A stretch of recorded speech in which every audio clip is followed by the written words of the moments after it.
नमस्कार श्रोता बंधु मु विभूति आपण मानक शुणाइबी आज गोटे नुआ कविता मुझे लिखी। कवितार नाँ हूँ जन्मदिन मो प्रियार। कवितार शीर्षक हूँ आज मो प्रियार जन्मदिन मुझे किसी उपहार तो दे पारे किंतु गोटे कविता माध्यम गोटे उपहार सदृश उपहार टे देली। तेणु कवितार वा कविता को आलोचना करने पूर्व आम जा कवितार शीर्षक हूँ प्रेम। प्रेम ईश्वरंकर प्रकृतिर एक वरदान। मनीष को जदि देवता सदृश तुलना करा जाय परिबो ताहले केवल प्रेम ही तार एकमात्र उपादान। प्रेम बिना ये सृष्टि संरचना असंभव।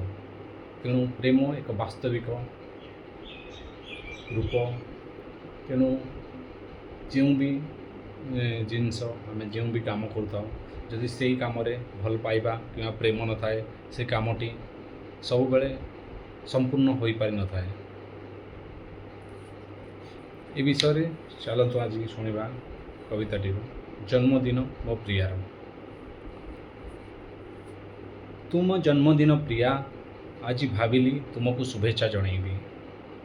तुम जन्मदिन प्रिया आज भाविली तुमको शुभेच्छा जनइबी किंतु मनरे से पुराना प्रश्न केउं अधिकार रे कहबी। तथापि मन तो अबुझा तुमको न जणाई जे केमिति रही पारिबी।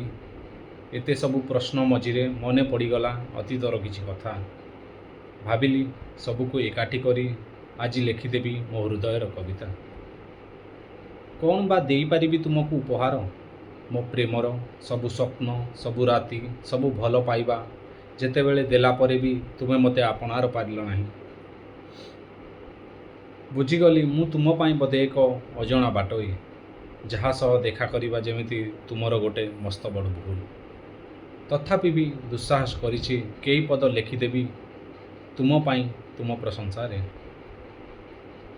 जन्मदिन रे प्रिया तुमे हसु थाओ सेई पुराना हस भली जो हस देखिले मु राति रे सोई पारे ना।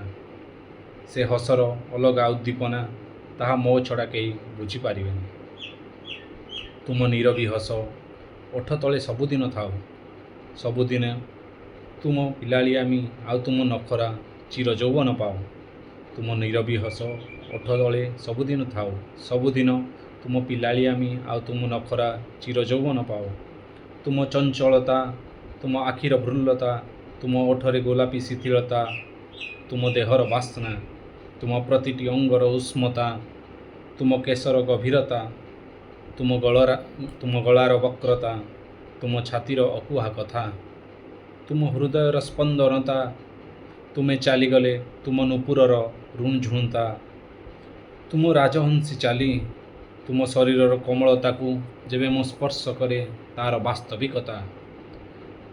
गोटिए जन्मरे हजार जन्मर से आत्मीयता तुमर से सुंदर सुंदर मेहंदी हाथ रे उठिथिबा अनेक फुलर पाखुड़ा से ही बड़ी सुसज्जित होई सबुदिन पाई रहिता एतिकी कामना।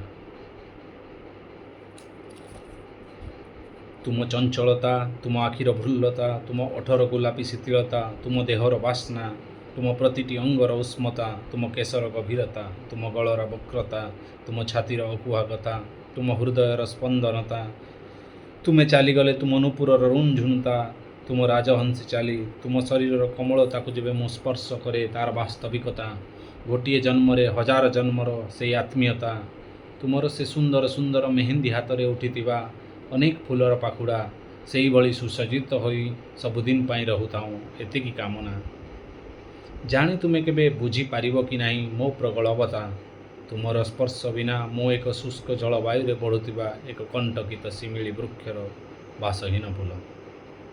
सबुकिछि जदि तुमर सतरे मोर हो जाता सबुकिछि जदि तुमर सतरे मोर हो जाता तो केते भलो होंता। सबुदिन तुम पाई मु जन्मदिनर मोहम्मती लगाई प्रतीक्षा रे रुहंती। तुम अपलक नयनर श्रृंगार रे मु निजकु चिर सबुज पाती। सबुकिछि जदि तुमर सुंदर सबुकिछि जदि तुमर सतरे मोर हो जाता तो केते भलो होंता। ତୁମ ଜନ୍ମଦିନର ପ୍ରତି ମୁହୂର୍ତ୍ତର ସାକ୍ଷୀ ସେଇ ଜହ୍ନ ମାମୁଁ ଆଉ ତାରା ମାଉସୀ ତୁମକୁ ମୋ ଭଲ ପାଇବାର ଶେଷ ସନ୍ଦର୍ଭ ଶୁଣାଇ ଦିଅନ୍ତୁ। ତୁମେ ନିଜକୁ ଥରେ ପଚାରି ଦେଖ, ତୁମ ସହ ସମ୍ପର୍କ ମୋର ଯଦି ଖାଲି ଏଇ ଜନ୍ମରେ ଥାଆନ୍ତା, ମୁଁ କ'ଣ ସବୁ ଜାଣି ଶୁଣିବି ତମ ପାଇଁ ଏତେ ପାଗଳ ହୁଅନ୍ତି? ତୁମେ ଭୁଲି ଯାଇପାରିଥିବ ପୁରୁଣା ଜନ୍ମର ଆମ ଚିରପ୍ରୀତିର କାହାଣୀ। ମୁଁ ଆଜି ବି ତୁମ ଅପେକ୍ଷାରେ, ତୁମ ସ୍ମୃତି ରୋମାନ୍ଥନରେ। କେବେ ଯଦି ମୋତେ ପ୍ରକୃତରେ ନିଜର ବୁଝିପାରିବ, ସେହି ଦିନ ହେବ ଆମର ପ୍ରେମର ପରିପୂର୍ଣ୍ଣତା। ତୁମକୁ ଜନ୍ମଦିନର କିଛି ଉପହାର ଦେବା ପାଇଁ ଭାବିଥିଲି, କିନ୍ତୁ ମୁଁ ଯେ କେଡ଼େ ସ୍ୱାର୍ଥପର। ତୁମ ଜନ୍ମଦିନରେ ମୁଁ ମୋ ନିଜ ପାଇଁ ପ୍ରେମର ଭିକ୍ଷା ତୁମଠାରୁ ମାଗୁଛି। ତୁମ ଜନ୍ମଦିନ ପ୍ରିୟା। ଆଶା କରୁଛି ଦର୍ଶକ ବନ୍ଧୁ କବିତାଟି ଭଲ ଲାଗିଥିବ।